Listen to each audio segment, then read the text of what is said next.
Voilà, on est à la fin du sujet de Bitachon. Euh, on en était, le Pérec, c'est le chapitre qui nous parle de Chapitre cette 7. tentation qu'on a, de dire que je commencerai à m'occuper de mes devoirs, euh, mes devoirs divins. Alors, le jour seulement où je serai dans l'abondance, où j'ai de quoi manger, je serai tranquille. Et voilà, dès que j'ai de quoi, dès que je suis, on va dire, riche, dès que je suis sûr d'avoir de quoi manger pour moi et mes enfants, alors je commencerai vraiment à m'occuper de mon élévation spirituelle. Donc, on a vu toute la problématique, toute la bêtise qu'il y a, euh, qu'il y a dans cette démarche. Et il avait donné plusieurs points. Voilà, ouais.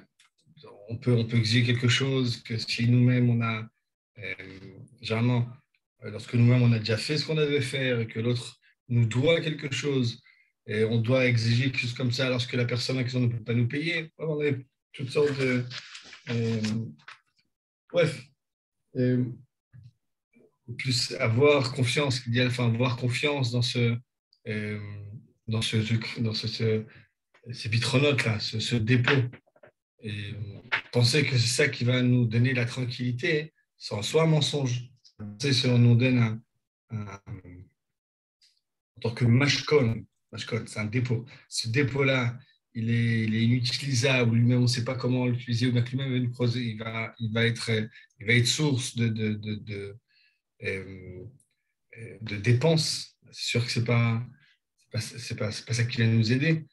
Et donc le créancier gagiste met toute la confiance dans le gage qu'il détient, ça dernier répond grâce à lui se faire payer, utiliser ou bien le vendre. L'homme qui renonce, qui pense renoncer au monde, renoncer au monde, à l'attachement au monde, à commencer à parler de penser à son évasion spirituelle, lorsqu'il aura suffisamment d'argent. On va arrêter là. Okay. Et se faire lorsque finalement on fait valoir en prétexte mensonger. Pourquoi utilisera-t-il cette abondance de biens? Devra-t-il les abandonner en pleine force? C'est-à-dire qu'en principe, lorsqu'on a un objet qu'on a entre nous, qu'on va pouvoir vendre. Ici, si on parle de quelque chose, la richesse, qui peut être complètement éphémère, qui n'est pas sous notre contrôle. Parfois, elle peut être contre notre propre bien. C'est-à-dire que les gens, que parce qu'ils ont eu beaucoup d'argent, ça leur a pourri leur vie. Okay, bien qu'on veut nous faire miroiter que la richesse, ça va avec tout le bien du monde. Et il faut savoir qu'il y a beaucoup de gens que le fait d'un coup de devenir riche, ça ne leur a pas fait du bien. Et donc, on met notre confiance, quelqu'un comme ça, avec sa confiance dans quelque chose qui en soi ne peut pas tenir. Il ne peut pas être sûr que ces choses-là vont vraiment l'aider.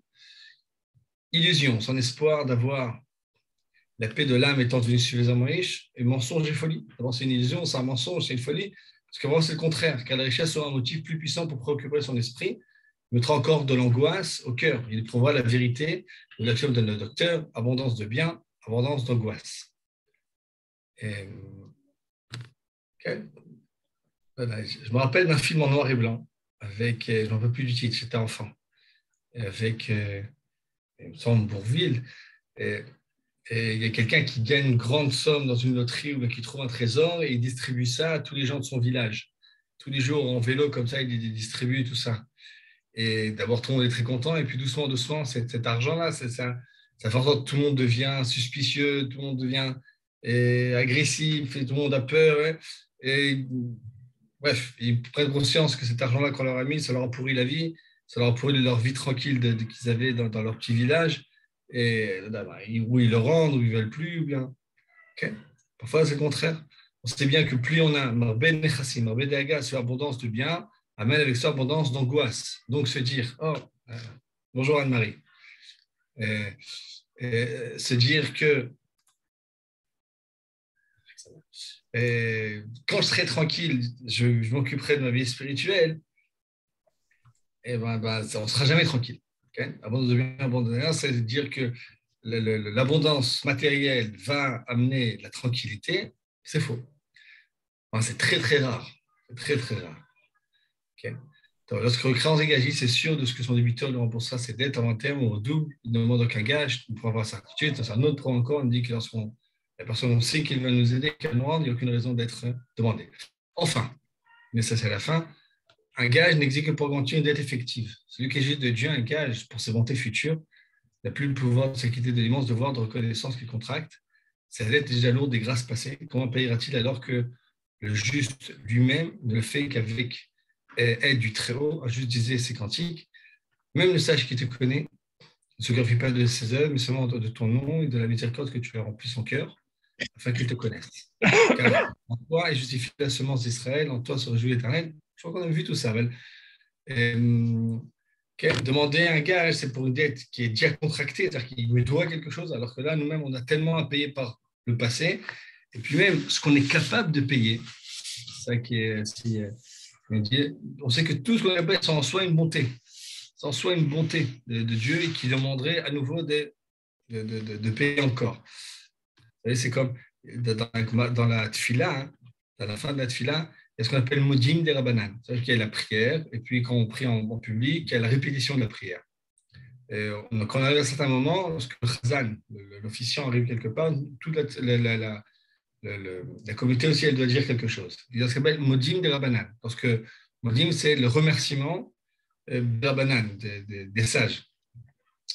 C'est-à-dire que lorsqu'on parle de l'amida, de ce modim-là, où on remercie, c'est la partie de la prière, on remercie Dieu pour tout.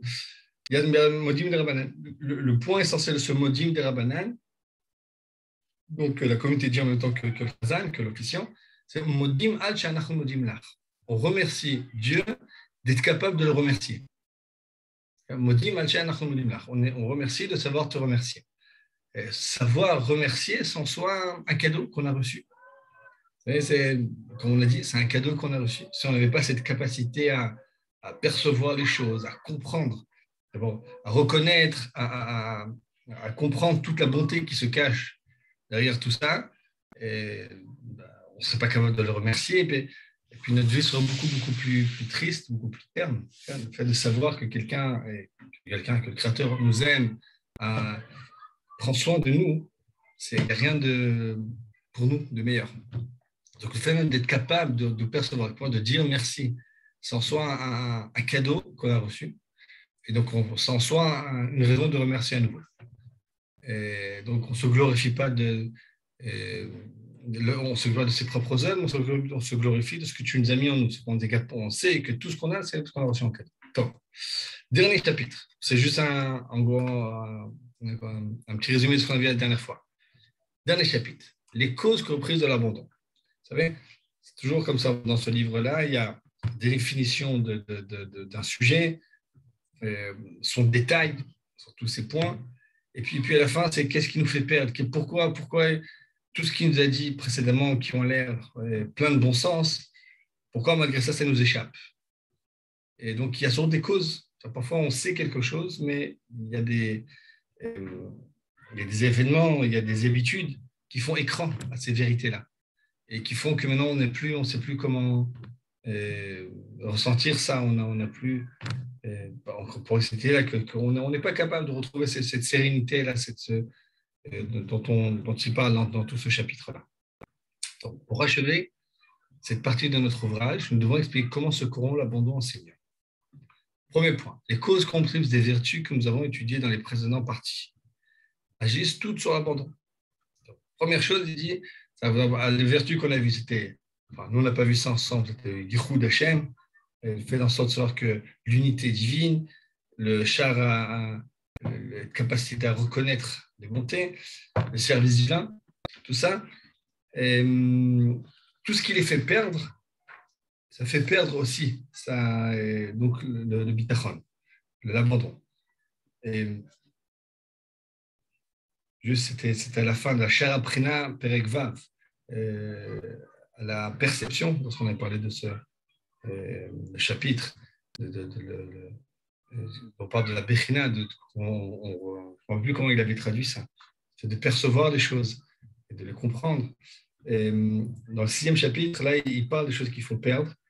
Et il mentionne Tsurot Hashitouf, il mentionne de ce qu'il a dit, le fait que d'abord ça passe par au fait qu'on sert d'autre chose que Dieu lui-même. C'est ce qui est. Par exemple, il dit Shitouf, Shonot, Mishetef et la Vodat Aboré, la Vodat Gama, la Vodat Zara. mettre en place, mettre,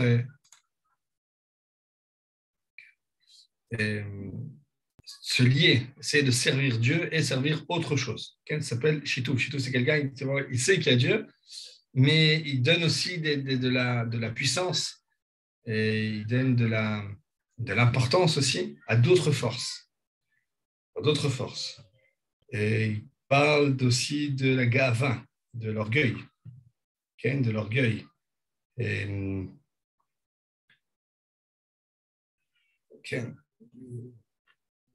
L'orgueil, il parle de la, comment dire, de l'habitude. Okay. L'orgueil, pourquoi l'orgueil c'est un problème? Ben, l'orgueil, il fait en sorte que j'ai l'impression que tout m'est dû. Et donc, je n'ai pas à me ressentir quoi d'une façon ou d'une autre redevable. Et je n'ai parfois que quelque chose m'est dû, on n'a pas conscience de la bonté qui vient, qui accompagne le geste qui vient. Et si quelqu'un fait quelque chose parce qu'il a le devoir de le faire, il n'y a aucune raison que je lui dois d'abord d'être reconnaissant et je n'ai aucune raison de reconnaître que se cache dans cet acte-là de la bonté. Et donc, encore une fois, pour avoir cette sérénité-là, Chitou, et noté ça, Chitou, c'est l'attention d'autre chose. Et donc, si tout ce chapitre-là, toute cette partie-là, elle est basée sur une idée, sur une idée simple. J'ai confiance dans la bonté divine, dans la bonté que je me parce que cette bonté m'accompagne depuis que je suis né, qu'elle va continuer, elle a fait tellement, il n'y a aucune raison, elle-même, elle-même, et donc il n'y a aucune raison que ça ne continue pas. Et je suis entre les meilleures mains du monde. Si je ne reconnais pas, si je ne perçois pas cette bonté-là, et ce sentiment-là, cette certitude-là, elle ne pourra pas m'accompagner. Et, okay. La gava, la gava, on est à Pessah. La gava, on ne mange pas des pains azim, on mange. On ne mange pas de pain avec du levain, de pain qui est un peu gonflé.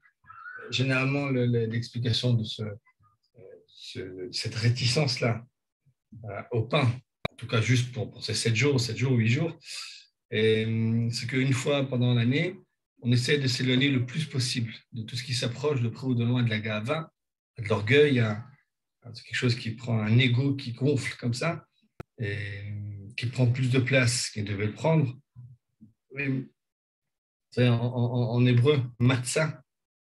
Matzah, c'est même tzadi hei, même tzadi hei. Chametz, c'est même tzadi chet. C'est-à-dire que la deux différences entre matzah et chametz, c'est une lettre, le hei, qui devient un chet. Okay? Le hei en hébreu, c'est comme ça. Okay? C'est une forme comme ça. Le chet, c'est exactement la même forme, mais juste avec un tout petit truc en plus. C'est une toute petite différence. Le gava, c'est l'orgueil, c'est même quelque chose qui commence à germer en nous et ça transforme les choses de matzah, de mitzvah en chametz. Chametz, c'est le levain. Et dès qu'on se sent important, se sentir important, c'est sentir que notre volonté doit être faite. Que la colère, elle vient de l'orgueil. La colère, généralement, elle vient du fait que les choses ne vont pas comme j'aimerais qu'elles se passent. Le fait que j'ai prévu quelque chose, j'ai en tête un scénario et ça ne se passe pas comme ça. Et ça provoque de la colère. On se rend pas compte, même la colère elle-même, elle vient de l'orgueil. Parce que si n'étant pas moi-même le créateur du monde, le maître du monde, il n'y a pas trop de raisons que tout se passe exactement comme je le voudrais. C'est-à-dire qu'il y a une autre volonté qui est censée diriger. Donc, bref, donc la prépondérance de ma volonté à tout ce qui se passe, c'est un signe d'orgueil. Donc, généralement, quand il y a de l'orgueil, c'est qu'on se sent, on sent que notre existence, déjà, elle est justifiée en soi. Elle existe, elle est là. Donc, quand tout ce qu'on va recevoir, on ne pourra pas capter la bonté qui se cache derrière. Donc, mis à part tout ça, donc, par exemple, il y a encore autre chose qui risque de corrompre ce bitachon-là. Il faut encore mentionner l'ignorance de Dieu et de ses attributs. Celui qui ne comprend pas la miséricorde de Dieu pour ses créatures, son gouvernement, sa providence sur elles, sur elles, toutes qui sont liées et livrées à lui, ne peut se reposer ni s'appuyer sur lui.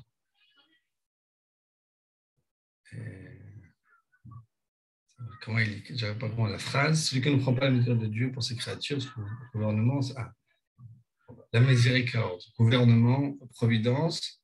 Ok, c'est trois attributs là qui sont féminins. Sur elle, donc sur la miséricorde, le gouvernement, la providence, sur elle toutes, okay, qui sont liées, livrées à lui.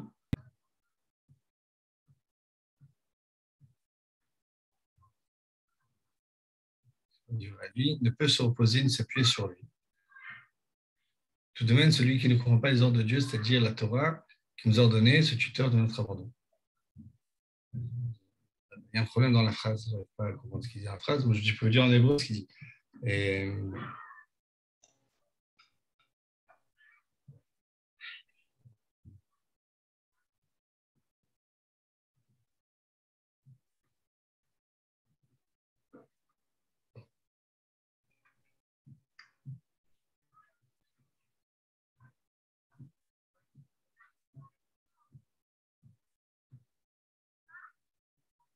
donc écoute,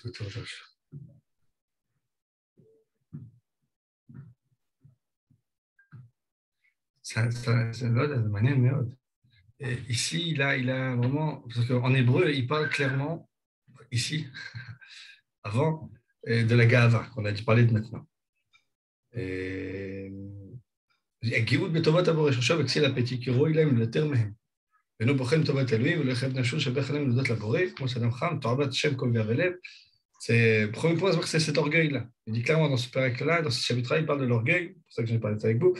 Il parle de l'orgueil, Ken, l'orgueil qui fait que pour nous, tout nous est dû, donc il n'y a pas à remercier. En plus de ça, il ne comprend pas la façon dont Dieu dirige le monde. Et... Okay. Peut-être ce qu'il veut dire avant. L'ignorance de Dieu, de ses attributs.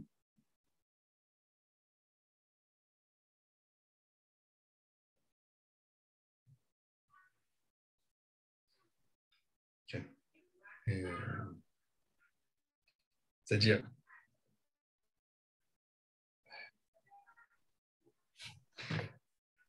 je suis trompé, pardon. Je suis retourné en arrière. J'ai appris.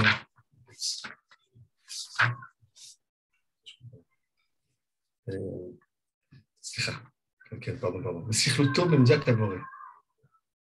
דין רחמה בורא לבורא והגנתו עליהם, שכרתו משלו, שהם קשורים בעשריו, לא נכלו לסמוך עליו. בסדר, ok, non, je me suis trompé, pardon. Les causes, ok. L'ignorance de Dieu, c'est l'attribut. Vous savez, on va parler, on est maintenant en Pessah. Pessah, donc on fête la sortie d'Égypte. Une partie, je vais découvrir ça un petit peu, une partie importante de cette histoire de la sortie d'Égypte, c'est-à-dire que, par exemple, vendredi soir, on avait la mise de raconter la sortie d'Égypte. Une partie de ce qu'on doit raconter, c'est les plaies, les 10 plaies qu'il y avait en Égypte. Et une des questions que généralement qu'on pose, c'est que si le but était de faire sortir les enfants d'Israël d'Égypte, pourquoi il faut 10 plaies? En une plaie, ça suffit. Ça, un de mes enfants m'a posé cette question-là. Pourquoi 10? Pourquoi pas 7? Pourquoi pas 3? Pourquoi pas une? C'est autre chose encore. Mais on sait que la puissance divine, elle est infinie. Et il suffit une seule. Il faudrait même pas, on sait qu'il ne suffit même pas d'une plaie. Il suffirait simplement de ne pas faire vivre l'Égypte. C'est un millième de seconde pour qu'elle retourne au chaos. Et c'est évident que les plaies qui sont venues, ce n'était pas pour un besoin, disons, matériel, mais il y avait un autre besoin, un besoin spirituel. C'est-à-dire qu'il y a 10 plaies, plusieurs commentaires disent que ça correspond aux 10 paroles dont le monde a été créé, ou bien les 10 commandements. C'est un message qui passe par 10 postulats. C'est un message qui s'est caché dans la création du monde. Lorsque Dieu a créé le monde, il s'est caché. Le monde en hébreu, c'est Olam. Le monde, c'est la même lettre que He'ilem, que quelque chose qui qui disparaît. Les Ha'alim, quelque chose de faire disparaître quelque chose. Donc, en créant le monde, il s'est caché. Il y a une disparition. Et les 10 paroles des 10 commandements, c'est une façon de dévoiler, de se dévoiler à nouveau. Et avec les plaies d'Égypte aussi, c'est une façon de se dévoiler. Il y a beaucoup. Donc, c'est un message, c'est une leçon qui peut être apprise que si si le pharaon avait écouté, ben, un bâton, c'est fait pour montrer un tableau, ça peut être pour montrer quelque chose, et un bâton, ça peut être fait pour donner des coups. Et donc, ça aurait pu être juste par de la parole, et le refus, la clipa, l'écorce, a fait que il fallait plus que ça, que c'est pas suffisant juste de parler. Il a fallu donc ces plaies-là. Donc ces plaies-là vont raconter quelque chose. Et qu'est-ce qu'elles racontent?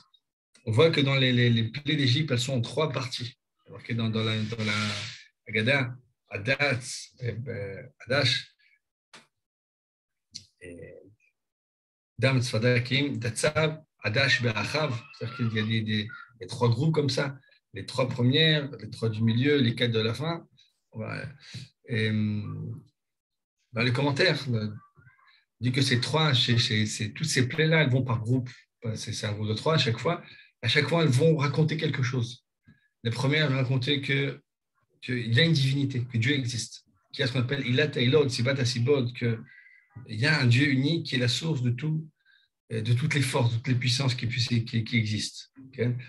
Contrairement à l'idée que les commencements sont multiples, par exemple. C'est-à-dire que le monde est éternel, tel qu'il est, il a dû toujours avoir. Il y a une création et quelque chose de nouveau. Il y a un créateur unique à tout ce qui est passé. Après, il y a le deuxième point, c'est Kemani Hachem.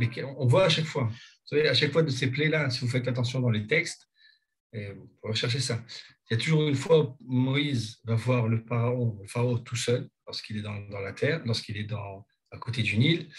Et une deuxième fois, Moïse va voir le pharaon lorsqu'il est dans son palais. Une troisième fois, il ne lui parle même pas.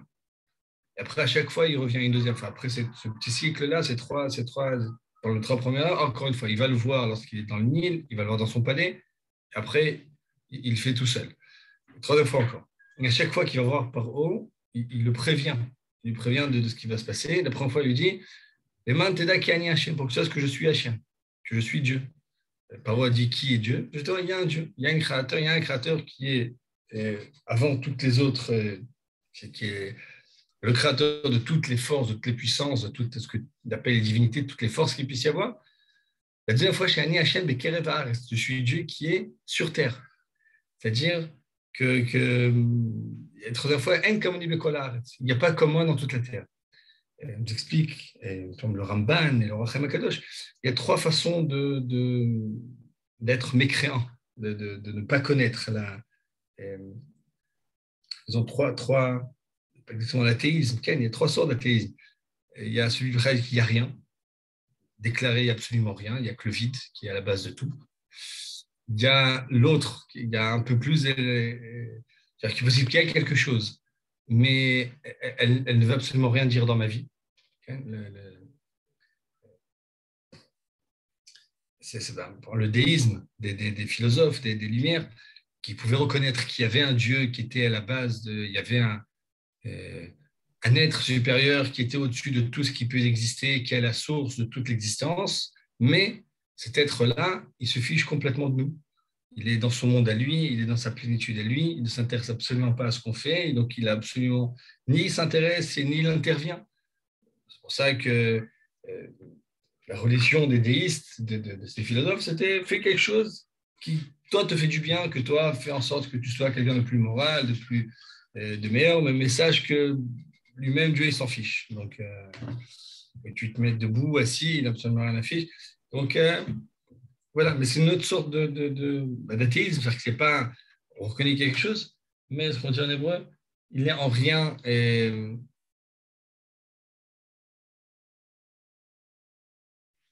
Bon,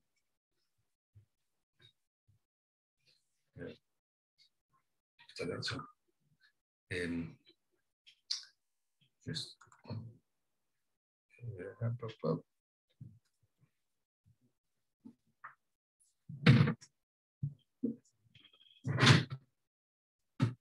Il n'a rien juste. c'est une deuxième chose, c'est une façon d'être. Je remets la caméra. OK. Donc, c'est ce qu'on peut connaître encore. Vous savez, il y a par exemple en Israël, il y avait il y avait un ministre du Likoud, de l'énergie. Il s'appelle Steinitz, qui est docteur en philosophie, qui n'est pas religieux, qui a écrit un livre qui dit que de façon scientifique, quelqu'un qui a une approche scientifique de la vie, une approche scientifique de l'existence, il y a un créateur, il y a un Dieu. Lui-même, il n'était pas religieux. Pourquoi? Parce qu'il dit il y a un créateur, on ne sait pas dire ça. Le fait qu'il y ait une source à tout, si on a une logique philosophique, on est obligé de penser qu'il y a un être suprême qui est Shalem, qui est plein de plénitude, et qui est à la base de tout ce qui existe. Mais ça ne veut pas dire qu'il veut de nous quelque chose, ça ne veut pas dire qu'il s'intéresse à nous, ça ne veut pas dire qu'il est encore lié à ce monde-là. Okay? Vous connaissez la grande horloge. Voilà, donc c'est une deuxième forme de kfira, d'athéisme. Donc il y a un deuxième truc qui est de savoir que Dieu est lié à nous, que je suis sur Terre. Et je suis actif sur Terre. Et pour moi, tout ce qui se passe sur Terre m'intéresse. Tout ce qui se passe sur Terre est sous ma providence à moi. Okay? Tout ce qui se passe sur Terre, j'en ai conscience et il y a un but. Il y a un but à cette création-là. Ce n'est pas juste quelque chose qui s'est fait de soi-même. Il y a un but. Et donc, Aïn Hashem El Erav, son regard est sur ce qui se passe en bas. Et la troisième chose, il n'y a absolument rien qui pourra arrêter mon dessein. Et parfois, il peut y avoir une théologie comme ça où il y a un Dieu, mais il y a dans la création quelque chose qui peut empêcher ce Dieu-là de se dévoiler. Très souvent, c'est dans le manichéisme, ça s'appelle le bien, le mal. Il y a le bon Dieu, le mauvais Dieu, il y a comme le diable, il y a une force comme ça qui est capable d'arrêter le processus divin. C'est-à-dire que même il y a un Dieu, même il agit sur terre, mais il y a autre chose qui est capable de le stopper.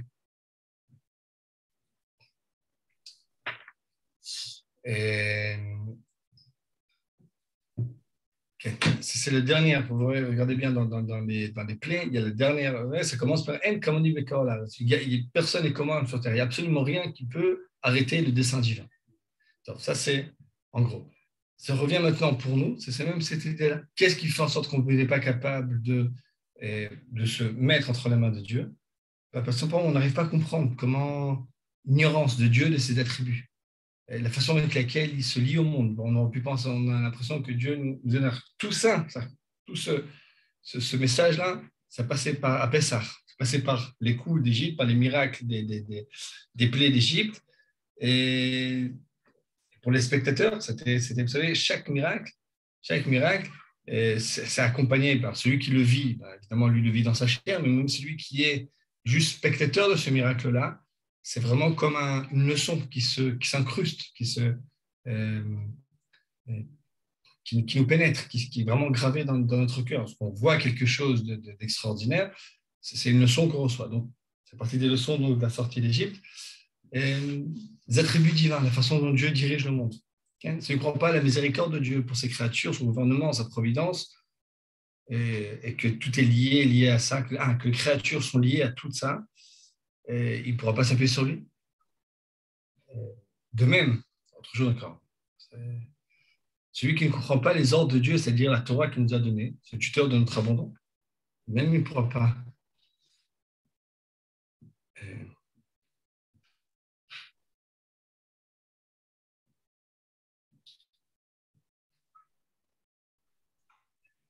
Quel est le rapport avec la Torah maintenant?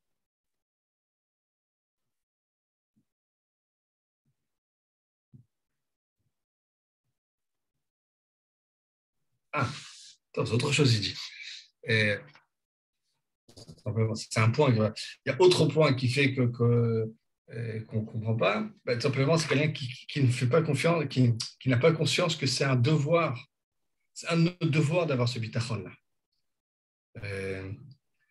Il ne comprend pas la Torah qui nous a donné ce tuteur de notre abandon, qui nous a ordonné, donc qui nous a appris comment avoir cet abandon-là. Donc, Parfois, quelqu'un dit, toi, moi, je fais mes devoirs, je fais ce que j'ai à faire, mais ce bitachon-là, qu'est-ce que je fasse? Ce n'est pas une obligation. C'est pas quelque chose, on a l'impression que c'est quelque chose de, en plus. C'est du zèle.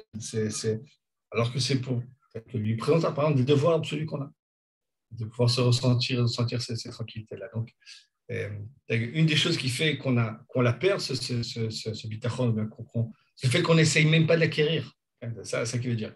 D'abord, bien parce qu'on n'est pas capable, parce qu'on n'a pas conscience de la montée divine. Autre chose, on n'a pas de motivation pour faire, parce qu'on pense que ce n'est pas obligatoire. Donc, autre problème encore, autre problème, l'attrait que les hommes ressentent pour les causes proches de lui et qu'ils utilisent constamment fait qu'ils ne se doutent pas que plus elles sont proches, moins elles sont efficaces dans le bien et dans le mal. Elles deviennent au contraire plus actives à mesure qu'elles s'éloignent de lui. Le roi veut exécuter ses desseins, donner un ordre à son vizir, lequel transmet à son secrétaire, par intermédiaire du général, du préfet, de l'officier, du gendarme, l'ordre s'exécute par des instruments appropriés qui n'ont ni volonté ni pouvoir. Les gendarmes ont plus de puissance que ces instruments. L'officier est plus que le gendarme. C'est-à-dire qu'il y a on ne va pas se mettre à prier le bâton ou bien le pistolet ou les menottes.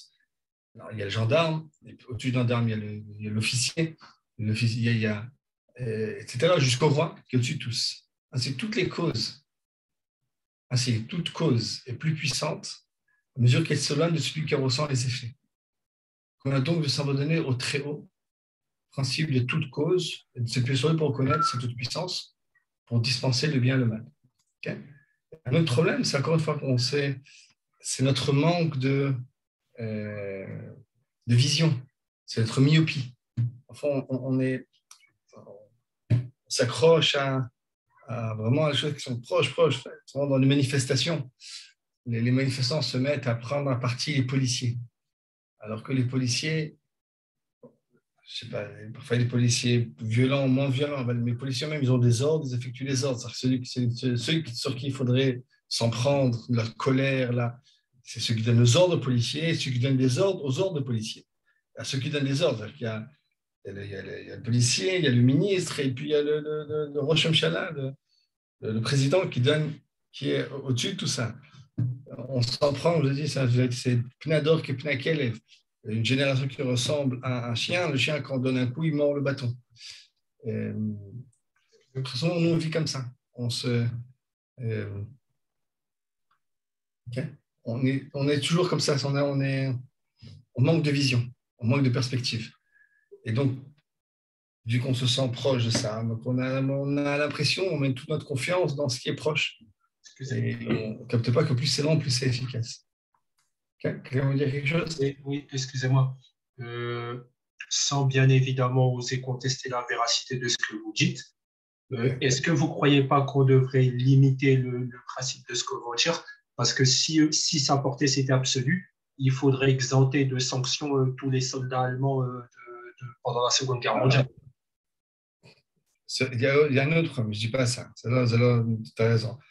Je Non, pas c'est pour ça que je dis que je ne conteste pas mais sache la. que même un soldat qui était, s'il refusait de faire un ordre, était mis à mort. C'est évident qu'il a beaucoup moins de responsabilités que celui qui a donné l'ordre, que celui qui a donné l'ordre de donner l'ordre, etc., etc. Donc, je pense qu'il aurait dû se donner la mort. Ça ne va pas dire quelque chose. Mais on voit même que même la justice humaine, elle n'a pas traité de la même façon un soldat qui n'avait absolument pas le choix de refuser que quelqu'un qui a donné ou bien quelqu'un qui a fait du zèle, qui a rajouté lui-même, qui en a fait plus. Tu vois? Oui. C'est évident que.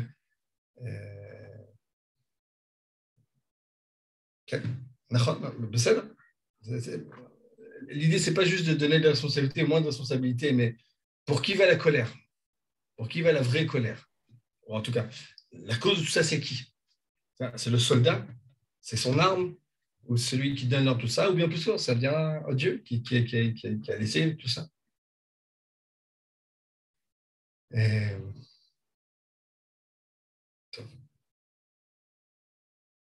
Merci. Et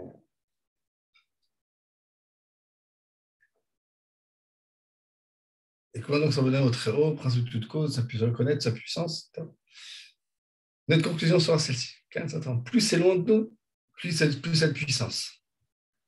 Notre conclusion sera celle-ci. L'abandon à Dieu grandit à mesure que s'élève la connaissance de son gouvernement et que s'approfondit la foi en sa providence généreuse, source de vive félicité.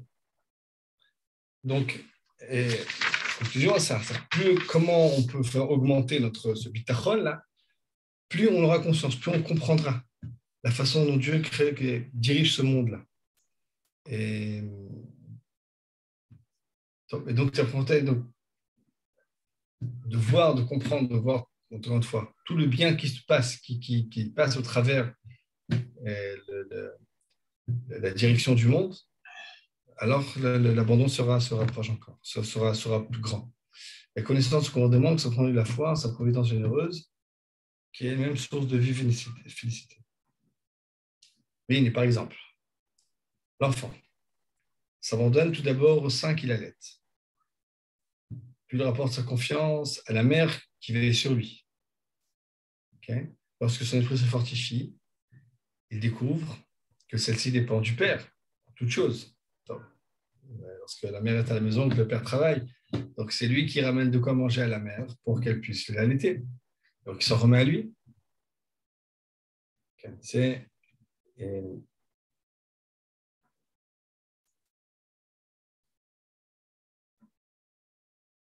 Après, il se rend compte que même le père, il pénètre dans la vie, plus tard, il pénètre dans la vie, que essaie des soucis d'un métier ou d'un commerce.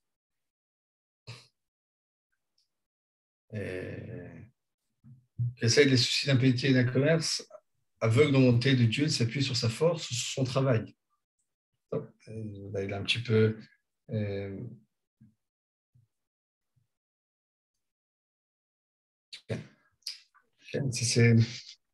Sur qui on sent un appui. On sent un appui sur le sein de la mère, après sur la mère, après sur le père, enfin, généralement sur les parents, et puis sur notre travail. Okay, on a l'impression que... Ouais, et on oublie de s'appuyer sur qui ils auront de s'appuyer pour de bon.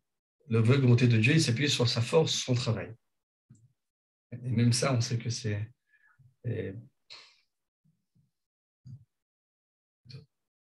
un saint, un chassid, qui avait pour voisin un scribe très habile, qui gagnait sa vie en vendant des livres qu'il copiait. Un jour, il demanda comment vont tes affaires. Okay. Il dit, elles iront bien tant que ma main sera en bon état. Le soir même, sa main se dessécha. Il n'écrivait plus rien jusqu'à la fin de ses jours. Peut-être son châtiment de s'être confié à ses doigts seuls. Ouais. Donc, il dit, tant que ma main va bien, ça va bien. Ce n'est pas la main qui doit aller bien. Voilà. Si l'homme reçoit des subsides d'une créature, vous savez, il y a un profil psychologique des gens qui sont des entrepreneurs et des gens qui sont salariés. L'entrepreneur est quelqu'un qui vit que le salaire d'un autre, qui vit salarié, c'est-à-dire qu'il n'est pas son propre patron, qui est, encore une fois, qui travaille pour quelqu'un d'autre. La question, mais pourquoi tu ne te lances pas, tu ne veux pas toi-même être ton propre patron? Généralement, c'est qu'il y a cette crainte-là, que je préfère de la stabilité. Mais on ne se rend pas compte qu'on est toujours dépendant d'un entrepreneur, d'une entreprise qui a des risques. C'est-à-dire que il y a celui qui prend les risques lui-même, mais même celui qui est en dessous de lui. Ben, les mêmes risques que son patron prend, ils sont pour lui aussi. C'est-à-dire que, voilà, on a confiance, on a l'impression qu'un travail est stable, alors que ce travail lui-même, il dépend de toutes les péripéties du patron. Et encore une fois, une entreprise, elle a toujours un niveau, un degré ou un autre d'instabilité. Même quelqu'un qui travaille pour l'État, quelqu'un qui est fonctionnaire, c'est parfois qu'il y a parfois des crises, ou même les fonctionnaires où ils doivent être remplacés. Donc parfois on reçoit la similitude d'une créature. On pose son espoir sur elle, sur le patron, ou bien sur le donateur. Parfois dans des yeshivot, c'est des donateurs. Nous, on a eu plusieurs fois dans la yeshiva dans laquelle j'ai étudié, des gens très très riches qui ont eu des revers. Ou bien quelqu'un était au summum. Il y a eu après l'histoire des théomim, des tours jumelles de Manhattan, où il y a eu un crash boursier. Bref, même des choses qui paraissaient extrêmement solides, on sait que ça peut complètement partir. Donc voilà, donc on sait une créature, repose son espoir sur elle, son âme se repose, mais lorsque sa raison s'affermit, qui constate combien elle est imparfaite, combien elle dépend de Dieu. Il met sa confiance en Dieu seul. Très souvent, l'entrepreneur lui-même, celui qui est à la tête de son entreprise, même s'il a un empire, il sait à quel point tout est fragile, à quel point tout peut changer à tout moment, et en principe, il est censé avoir la confiance en Dieu.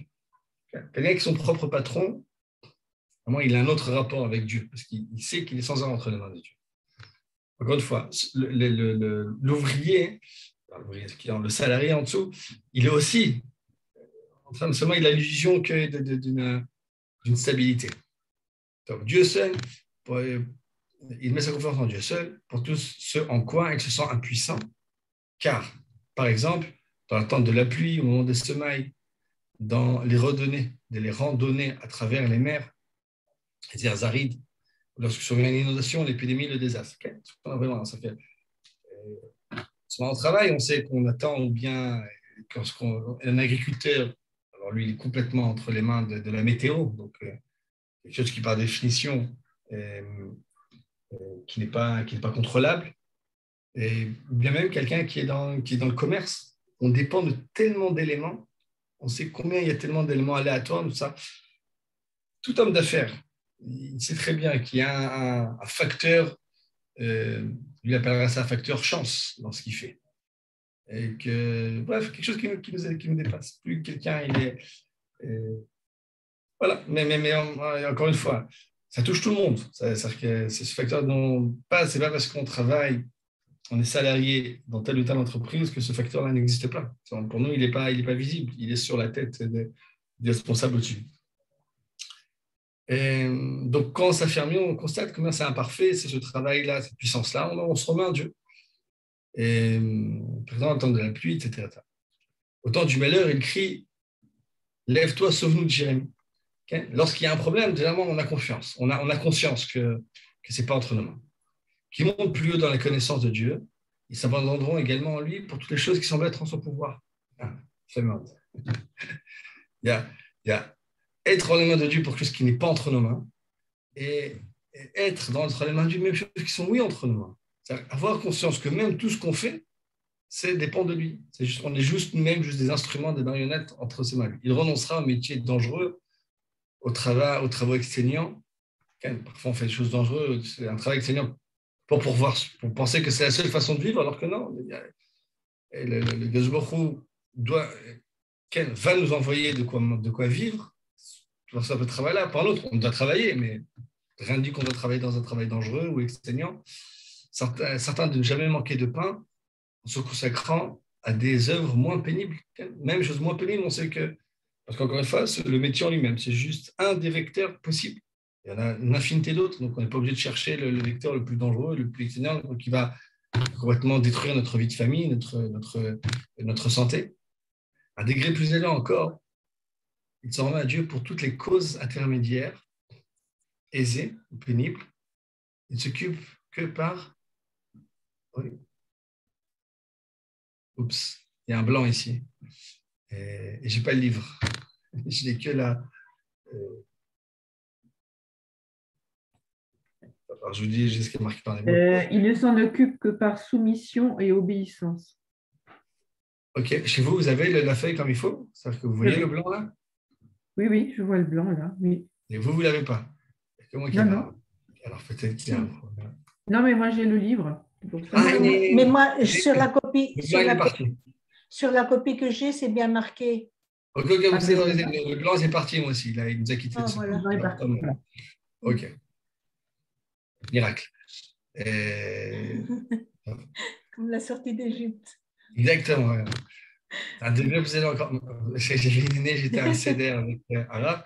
Et il avait mis souvent pour Shabbat, on met la minuterie. On met une minuterie comme ça pour éteindre la lumière. Parce qu'on ne veut pas qu'il y ait toute une journée dans le salon, pour pas qu'il y ait gaspiller de l'énergie. Donc, il y avait une minuterie. Et on avait un peu retardé, ça avait pris du retard, c'était un peu plus long qu'il avait prévu. Il parlait des 10 plaies d'Égypte, et puis juste quand il a mentionné les ténèbres, boum, d'un coup, il y a la lumière. Waouh. Bon, Oui. c'était... Donc, top. On revient ici. Plutôt reconnaître, bref. Donc, un degré spécial est vraiment dû pour toutes les causes intermédiaires aisées ou pénibles. Il ne s'en occupe que par soumission et par obéissance. Et...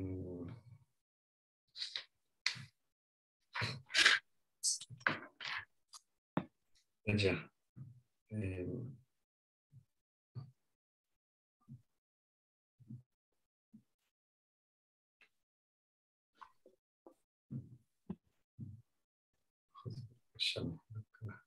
Ah, ce qu'on a dit, c'est qu'il a...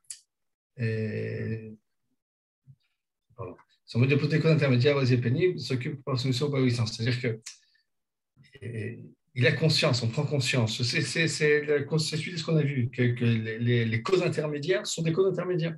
Qu'elles soient aisées ou pénibles, elles sont censées servir la même cause. La même cause. Donc, on n'est pas obligé de chercher un travail pénible ou un travail pour pouvoir penser qu'on va être nourri.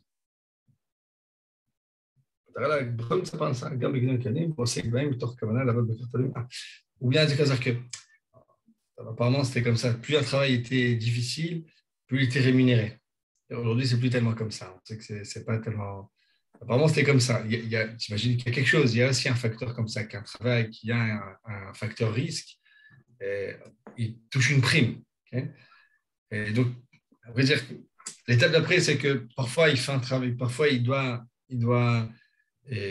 effectuer des travaux faciles, parfois il doit travailler des lectures difficiles, mais pour lui, et pour la personne qui est de bitachon, là, c'est la même, il sait que c'est la même chose. Parfois, c'est ce qu'il est obligé de faire parce que mais il sait que c'est la main de Dieu qui s'exprime par là ou par là, donc il ne met pas plus de confiance dans quelque chose de dangereux plutôt que quelque chose de tranquille.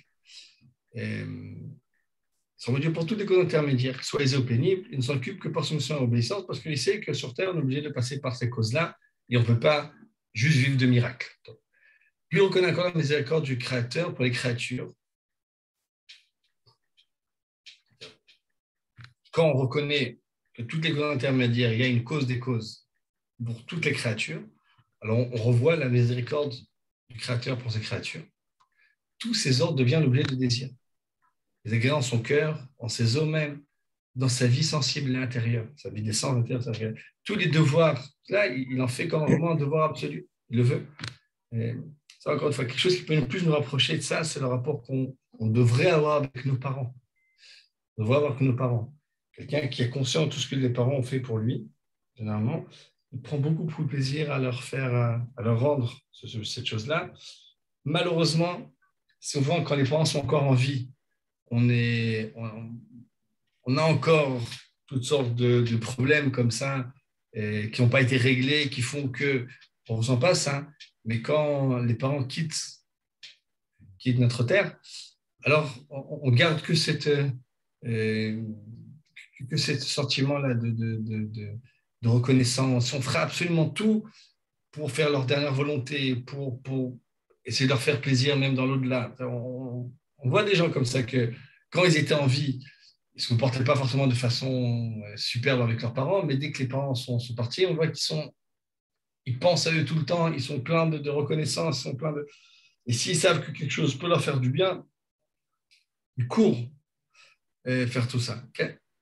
Donc quelqu'un qui a, le mieux c'est de faire ça quand ils sont en vie, même quand ils sont en bonne santé. Et je dis ça à mes élèves.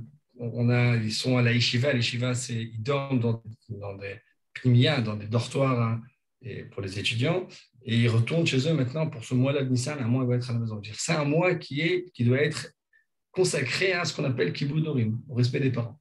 Pendant toute l'année, maintenant c'était l'hiver, en gros presque 6 mois, vous n'étiez que en train d'étudier dans votre coin vous. Maintenant, vous avez l'occasion d'être avec vos parents et il faut absolument que le moindre désir de son père, de sa mère, soit pour nous la chose la plus importante. Il n'y a pas de je veux dormir tard, j'ai autre chose à faire, c'est pas mon tour à moi, c'est la torche, c'est quelqu'un d'autre le fait, pourquoi il y a toujours. Bref, je dis il faudrait se battre pour descendre la poubelle. Qui veut descendre la poubelle, qui veut faire la vaisselle, il faut qu'il y ait toujours le premier pour ça, parce qu'il faut avoir conscience de tous les biens qu'ils nous font. Et, donc, tous les ordres, là c'est pour les parents. Quelqu'un qui sait vivre avec les parents, il sera vivre aussi ça avec le Créateur. Tous les ordres deviennent les agréants son corps, son os sensible, dans sa vie sensible intérieure. Donc, il ressent ce besoin-là de remercier. Il se réjouit de tout ce que Dieu lui donne, vie ou mort, pauvreté ou richesse, santé ou maladie. Il n'aspire qu'est-ce que le Créateur choisit pour lui. Ne désire que ce qu'il veut. Se livre sans réserve à lui. Il est son prisonnier. Il se jette corps et âme en son secret, n'offrant de résistance en rien, ne choisissant rien d'autre que ce qu'il réserve pour sa vie. Il peut affirmer avec le 7, je n'ai jamais vécu une chose en désirant une autre. Parce que ce que je vis, je la veux parce que ce que je vis ici, c'est la volonté divine et je suis plein de volonté pour ça. Plus encore, plus proche de Dieu, il comprendra l'intuition qui a présidé à sa création et à son existence en monde subjectif. Ouais. Il reconnaîtra un autre monde éternel à celui-là. Et...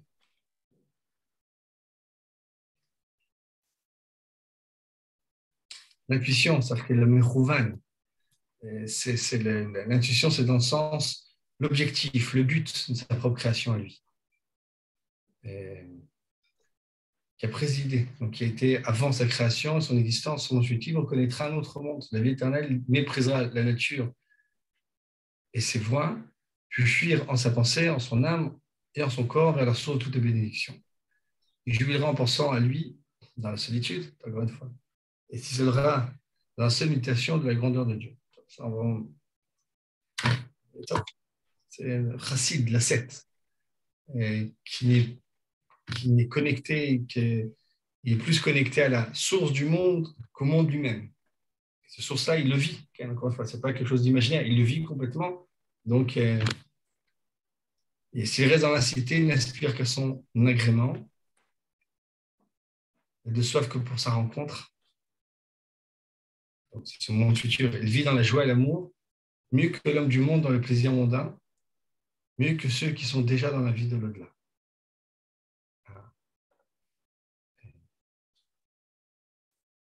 Pourquoi mieux que ceux qui sont déjà dans l'au-delà?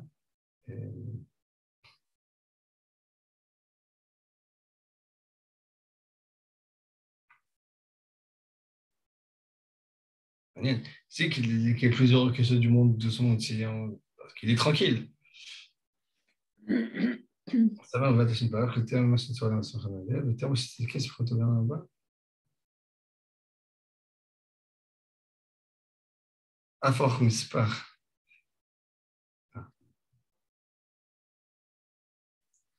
Top. Et peut-être que plus encore que ceux mieux que ceux qui sont déjà dans la vie de l'au-delà. Peut-être parce qu'il, encore une fois, il est dans un monde où il sait que chaque instant lui remplit encore ses, ses richesses spirituelles.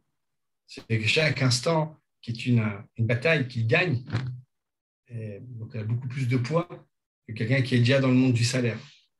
Donc évidemment, il est beaucoup plus heureux et tranquille et joyeux que quelqu'un qui est complètement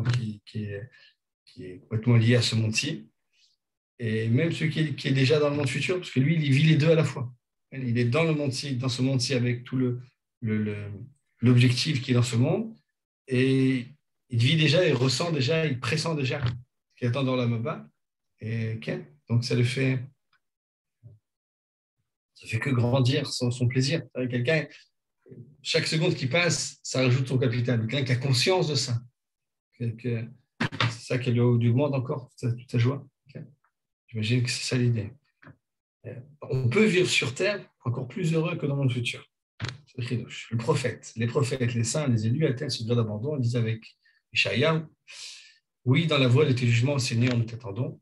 Notre âme désire ton nom, ton souvenir. Oui, notre âme te désire dans la nuit. Okay?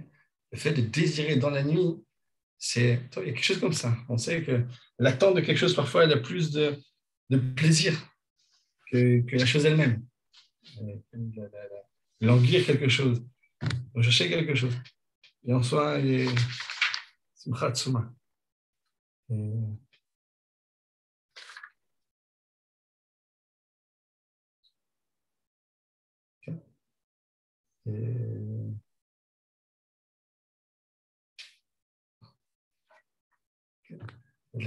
notre âme te désire dans la nuit, c'est-à-dire que par tout ça, on désire de la proximité, la communauté avec Dieu. Donc, à la fin, il résume, donc, on n'a pas fait attention à ça. Et là, il cite 10 degrés de bitachon. Dans l'hébreu, il disait clairement, c'est 10 degrés, ce bitachon-là. Donc, le plus grand, donc, c'est celui qui est tellement proche de Dieu, qui voit déjà le monde futur, qui voit le pourquoi de sa vie. Et donc, ça lui fait vivre ce monde-ci avec une intensité, une joie, une intensité que personne ne peut égaler. Donc, on a fini tout le sujet du bitachon. Le sujet d'après, c'est yichud ha'maaseh. C'est l'importance de faire les choses avec un objectif clair et pas d'ajouter d'autres objectifs à nos actions.